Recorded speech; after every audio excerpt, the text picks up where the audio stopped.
Thanks for joining us for Generations Unite, our weekly discussion about increasing everyday spirituality from the perspective of different generations.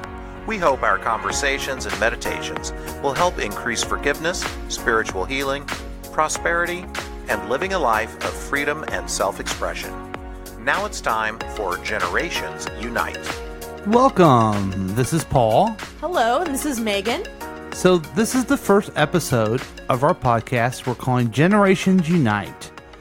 And I don't know where we want to get into the concept of this. I guess the first thing is that I'm 51 years old. And I'm 24. Yeah, so looking at different things from a different generation, we thought would be kind of interesting and capture some of those concepts. Also, we're hoping to do a podcast for you that is a brief moment of your week that can be a little bit reflective and also inspirational to you as well. One thing without being too heavy, I guess. Yeah, one thing that I'll say on that too is that, you know, the same sort of concepts that maybe we know and love, like love is the answer or something, might have a different interpretation based on generations because our life experiences and our cultural experiences shape the way that we see the world. And so we hope to give you a different perspective or like a message from different perspectives that everybody can learn from. Right. So the way that we wanted to do this was each of us, each episode, going to bring up a concept, kind of shortly discuss it, maybe you get the idea that we're going to bring up some ideas that hopefully will have you start thinking about things, you know, in your own life from a different point of view. Then we want to do a meditation and a guided 5-minute meditation, which is always good. I don't know, what's the benefits you found over meditation as you've been doing it? So I would say with meditation, a lot of times, depending on like your job, a lot of us are very mentally focused. We're like either having to think or like, you know, the modern day world doesn't require us to like move around or be one with our bodies. And so, you know, we're thinking all day long and we can forget to really just be with our body and feel what it feels like to be in a body. And I think that it can be sort of a reality check to take a moment to just take a deep breath. And even though it's really simple, I think that it sort of brings us back to our natural roots and can make us just get rid of some of those like unnecessary thoughts. And for me, as I'm learning to do meditation on a consistent basis, it really is a lot like exercise, folks. It's a lot more difficult, but we're hoping maybe you can listen to this podcast, get some ideas, do a little meditation, and then kind of help you on your journey of building that muscle, I guess, as it were. Because I know I have a lot of work to do on that. It really is sort of like exercising, because I know there's been times in my life where I've consistently meditated, and then there's been times when I have a hard time doing it. And right now I'm kind of having a hard time getting into it. And I think just like with working out, like it's hard at first, but then like when you keep going, it gets easier. So we'll get to the meditation. Do you want to start with your concept of the episode? Yeah. I was going to say of the week. We don't even know for sure if we're doing this every week or how often we want to do this. Yeah, unsure. Hopefully, I would say in the summer we probably should do it once a week because I'm going to want to come and swim and stuff. Yeah. In the winter, I'll probably be hibernating. Yeah, the studios the studios we have built here have a swimming pool, an outside area, a laundry room. We have a fitness facility. We have all kinds of amenities for all of the people who are doing programs out of here. Yes. Yeah, for sure. And the staff's friendly. They greeted you at the door when you came in today. Yeah, you Gilly have and two Blue. very fluffy greeters. Yes. Very talkative. Yes. As well.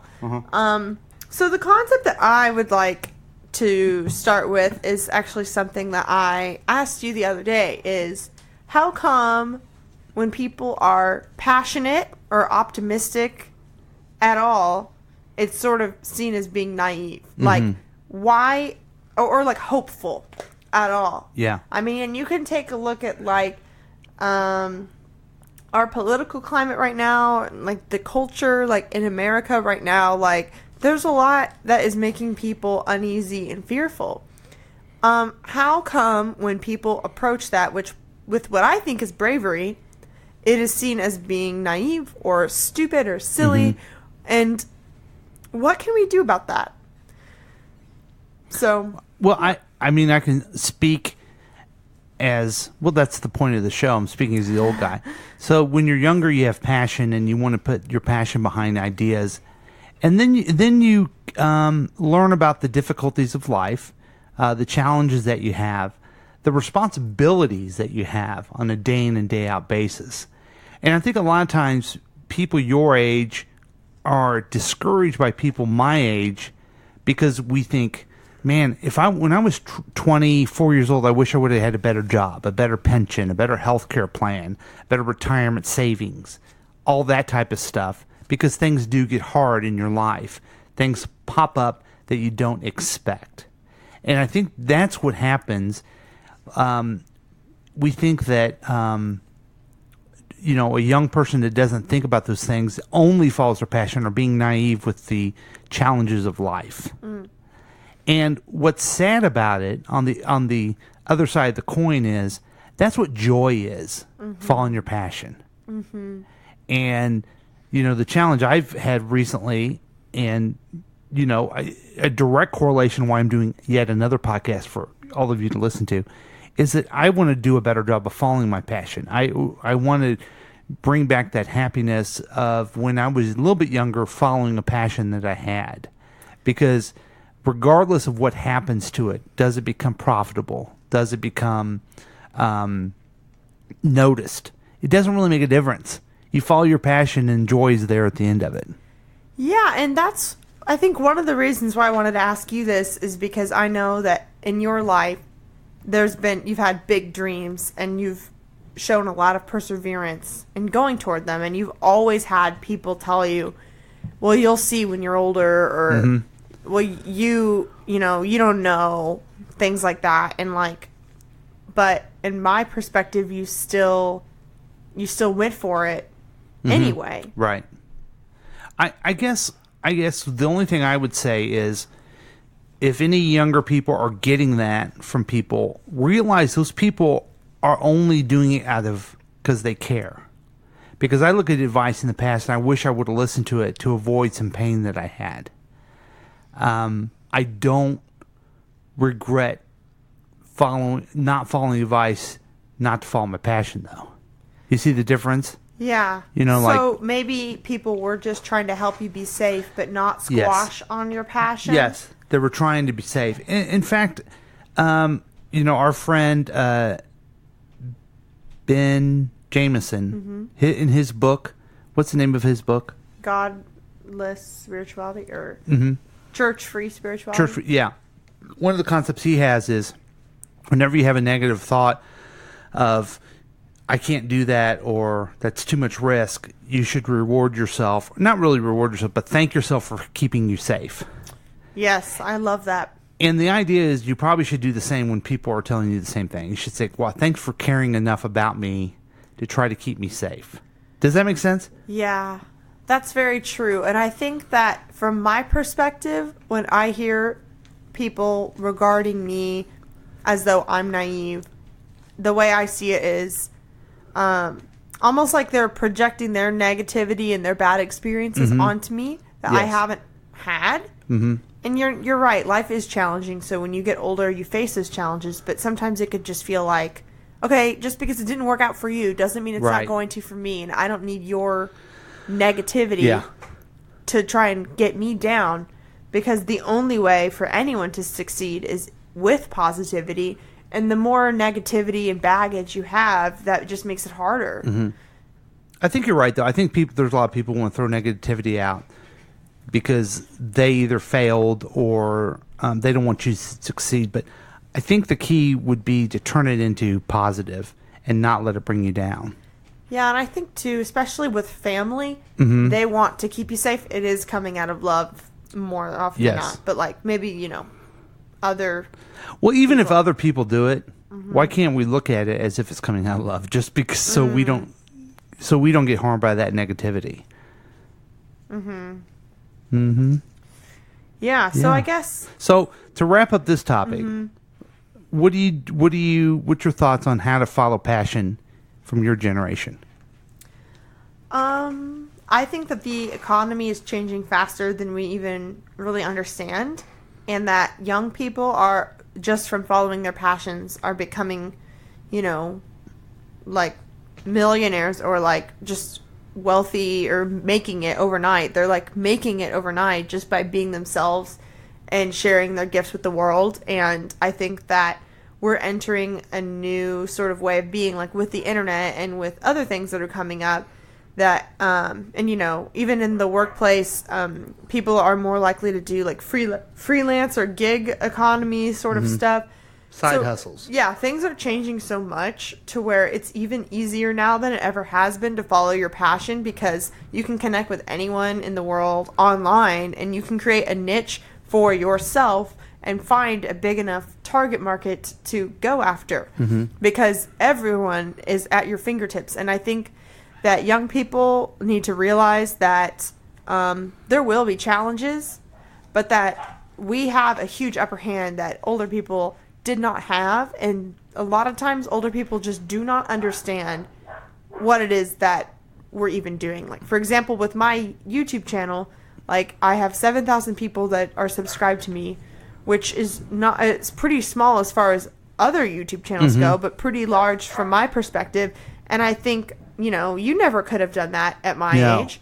And I think that older people need to be a little bit open-minded about how many ways young people can follow their passions now, and that we don't have to set it aside and be practical, but we can be practical and follow it. And I think that, helping young people understand the importance of making sure you're safe doesn't have to come in conflict with the passion, because there's even more opportunities to do both. Yeah. So I would say, to wrap it up from my generation point of view, is that we don't look a lot at the idea of passion, following passion. It's more responsibilities now. And I think that puts us in a rut. It makes us more negative, and we're not able to find the joy.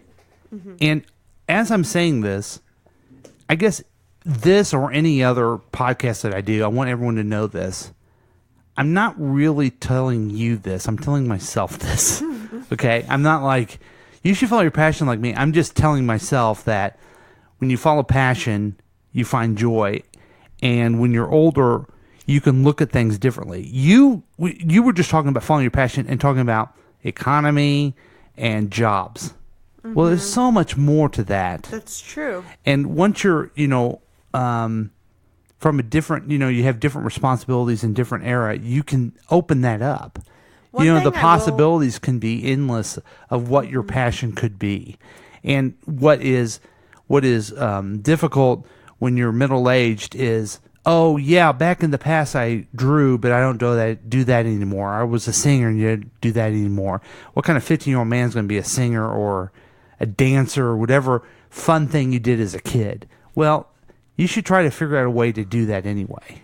Like imagine if you're some weird 50-year-old guy who always wanted to be on the radio and you create ways to talk into a microphone.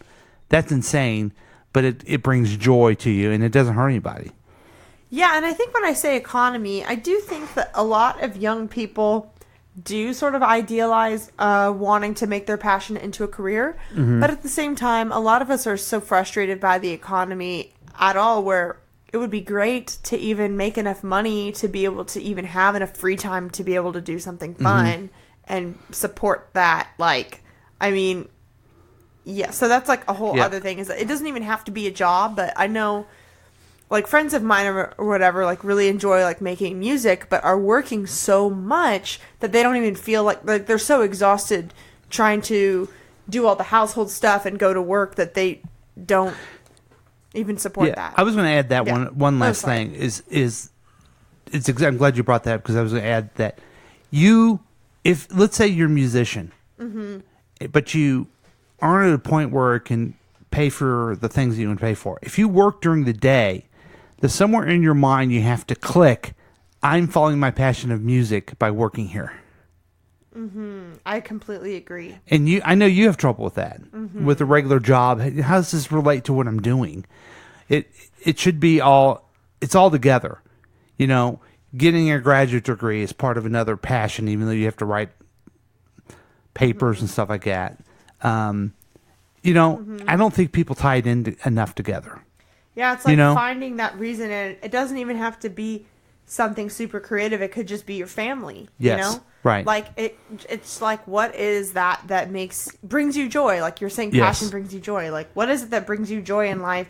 And I think if you connect it to that, it makes it easier to do a good job at work and also be happier, because you're realizing like all of this work is connected to my joy, and it makes it more worth it, as opposed to being like, oh my gosh, work sucks. Exactly. Yeah. So that ties into the topic I wanted to talk about. We'll talk about this one briefly. Is prosperity. Prosperity is an counter expression of Christ consciousness. Abundance appears in many forms, including health, peace, relationships, and financial stability. Jesus gave thanks as he shared a few loaves and fishes to provide food for the entire crowd. We should try this example and bless all that we have, all that we receive, and all that we give. We should align our consciousness with the Jesus through our thoughts, beliefs, and faith. That's the example of prosperity, that there's always going to be enough. Too many times we talk about prosperity as money. And this, to me, is one of those perfect topics of different generations. My point of view is, I'm concerned about how much money I bring in. I'm concerned about having health care for my family. I'm concerned, can I have enough savings for the future? Can I provide for what I want? Or what is required of me, not even what I want from a passion point of view. And what is silly is I worry about that sort of thing, but I've always had enough. My entire life I've had enough. And I don't give the thankfulness for that. And getting my mindset around things will be good enough, you know, for the future is a concept that is something to ponder on and be grateful for the prosperity you already have. So I actually have something to say to that. Or wait. Oh, can you hear me? Yeah. So my dishwasher like wasn't working. And then I like had to do my own dishes and everything. Which, you know, I get it. People might be thinking, oh, you millennials just figure out how to wash your dishes or whatever. I've never really had to do that. Like, my own dishes. I've done dishes whenever I've worked in food service, but they've been, like, big dishwasher. Like, it's been easy to... There's been, like, a sprayer thing. You know, everything you need. There's, you know, the 3, you know... Yeah. Like an actual, like, easy to use the sink. I've never had to do it like this. And I've just been, like, breaking down a lot, like, trying to do it and feeling like it's not clean enough or worried that there's soap still on it and all that. And, you know, and then now that my apartment building gave me a new dishwasher, I'm just realizing, like, how freaking cool is it that this thing just does the dishes? Yeah. Oh, my goodness. And it's, like, thinking about all those things that you might take for granted that brings you prosperity, like, already. I think that's a good approach when you're trying to believe. Okay, and see, from my generation's perspective, as someone trying to still find the foundations of my career, I think a lot of us, it's thinking about having hope and seeing the possibilities that we can make a living versus, like, focusing on what we are. I think that, you know, it's important to see, oh, it's possible. Like, these are the areas where I'm already prosperous, to try and, like, believe that we can. And one other thing I'll say on that too, like, so I am, you know, I'm interested in self-help and, like, life coaching and content creation and stuff like that. Whenever I help other YouTubers that are similar to me succeed, it grows the pot for everyone, because then there's more people for everyone. And I think that's also we should talk about the prosperity. abundance mentality sometime, because it just we just continue to be in a world of scarcity as opposed to the idea of abundance, which is the truth and the principle. But the prosperity, again, I bring it up because it's something I need to ponder on, as opposed to worry about. I mean, it sounds like a similar situation to you, even though we're different generations. When the dishwasher didn't work, you worried about how am I going to clean these dishes, as opposed to being thankful for the times that you had the dishwasher. Yeah. You know? Mm-hmm. And it worked out. And another thing is, like, I'm trying to believe that, like, in order for me to be able to make a living doing the sorts of things that I like to do, like sharing content and helping people, I want to then support the people that are doing similar things, because I want to support that industry so that that will be prosperous early on. What is it like? Divine love through me blesses and multiplies all that I have, all that I give, and all that I receive. I guess I think I give to the things where I want them to see, you know, something for me, you know, as well. I don't know. Yeah. I can see right now you got the thought bubble over your head thinking, and that's maybe where we can go into our meditation. And that's kind of the point, is to throw out these concepts and then meditate on them and think even more about them. Mm-hmm. Now, you're going to guide us through 5-minute meditation. Mm-hmm. And you and I aren't experts at doing this, but we know the advantage of meditation, and we want to give people an opportunity to do that. We've sat through enough. We've been guided before, so hopefully I can figure it out. And all the while, folks, you know, as you listen to this and you think there could be some suggestions to make it even more powerful, we're open to that. So we're gonna try out our first 5-minute meditation. You ready? Mm-hmm. Okay.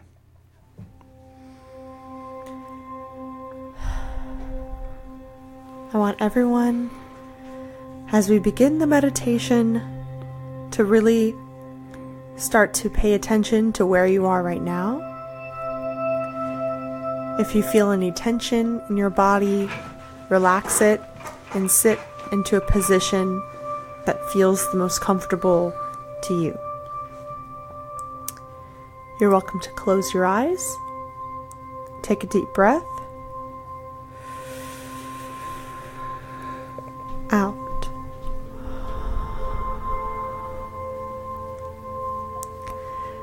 Now, I would like everyone listening to first have their attention around their head and the tension in their head around their crown chakra, and just pay attention there as you're breathing.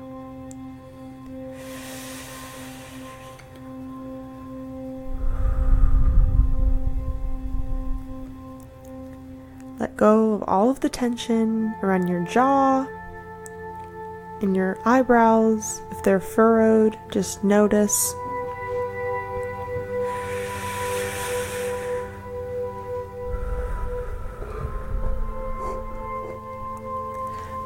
And I want you to imagine a string of energy coming from your head, and imagine that going all the way down your spine.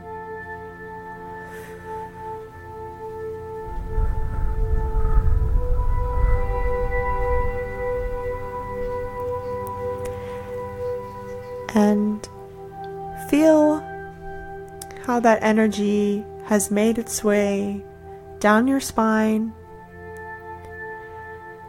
And focus your attention on then bringing that energy, noticing all the way down to your feet.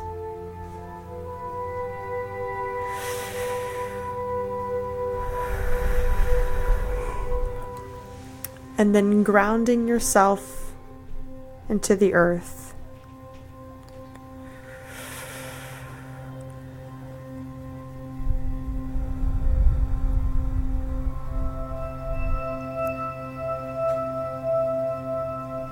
As your attention is drifting off, focus on your breathing.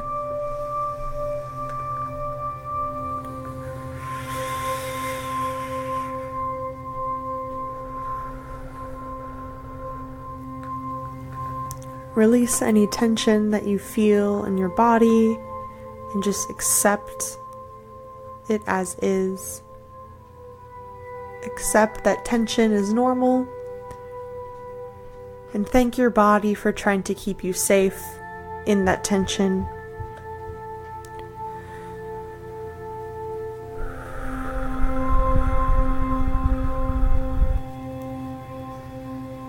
As we begin to focus on the silence, try and imagine that energy following from your head all the way down to your toes.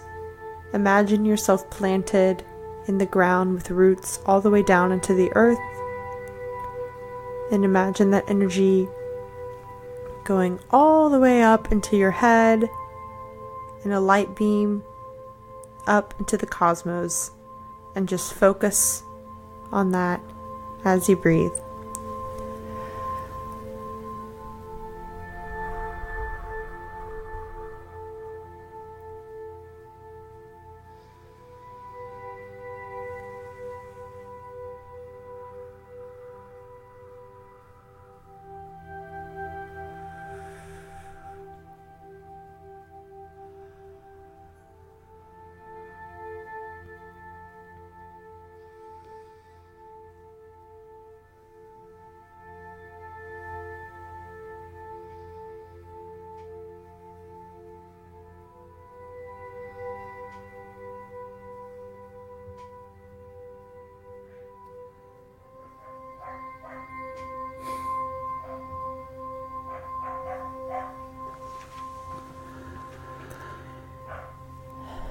If you hear any thoughts or any distractions are outside you, just feel it float on. And by the sound of the dog, you know that 5 minutes is up. Yep. That is the meditation dog barking. Good job, Megan. That's a good you. job. And one of the benefits is that you can do this as a podcast and keep that. I know I'll keep that. I'll use that as my daily Oh, cool. thing. Kind of go through it, and we'll get better at that too. Yeah. The last thing we wanted to do, because we really don't want to make this podcast too long. We just want to have a little bit of inspiration for you. Is kind of a positive song of the week. The song that we're going to play is called "Blow Away" by George Harrison. Not the Beatles. I know you're surprised, but George Harrison. Mm-hmm. It is story of bad weather, hardship, and then you realize it only takes a little bit of warmth to make it blow away. Because all you got to do is love and be happy, and then the good times come. It's a real good example of mental, what you should focus on, and the idea of your perspective. So it's a real fun song. It makes you feel good. And it's important to know that a little goes a long way. Even if you're feeling really, really bad, you don't have to match that with really, really good right away. You can just add a little bit of positivity, and it's like a snowball effect. So thanks for joining us. We're gonna end the show with "Blow Away" by George Harrison. Hope you have a good week.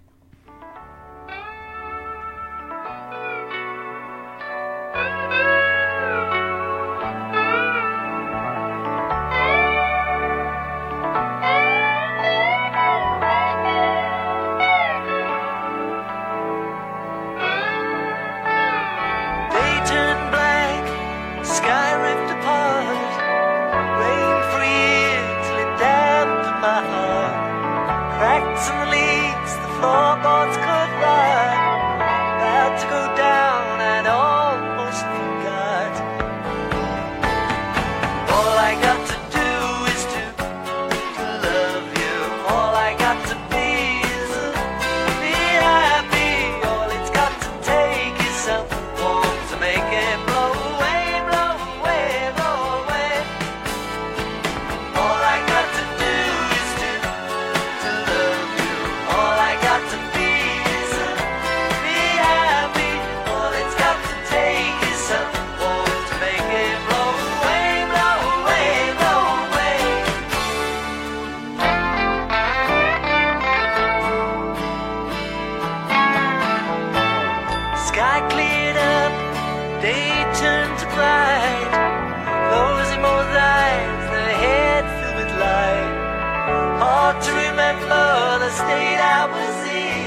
Generations Unite has been a KCTK production, produced by Megan Lavoda and Paul Lavoda. All rights reserved. For more information and content, email us at kctkradio@gmail.com.